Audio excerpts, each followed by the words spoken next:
Knipex, il y a maintenant quelques années, on réfléchit à une hybridisation des produits.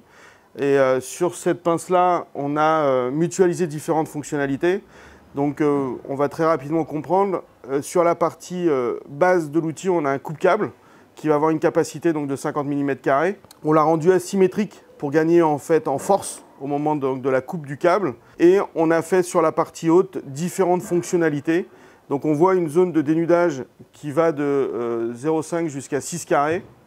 Différentes préhensions universelles, donc cette forme arrondie ovalisée.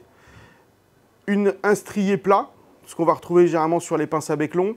Et à l'extrémité, un strié quadrillé, ce qui va amener beaucoup plus de grip lorsqu'on est sur de la traction ou sur de la torsion. Et une zone plate qui est relativement bien épaisse, bien fat, qui va permettre donc d'amener de la puissance aussi lorsqu'on est sur une phase de traction. Le gros intérêt de cet outil-là, c'est que la capacité qui va jusqu'à 6 carrés sera parfait pour tous les travailleurs qui vont faire de la pompe à chaleur, par exemple, puisque l'effet mutualisant, c'est un outil pour toutes les fonctionnalités. Donc, par exemple, j'ai un système en fait, pour couper le câble.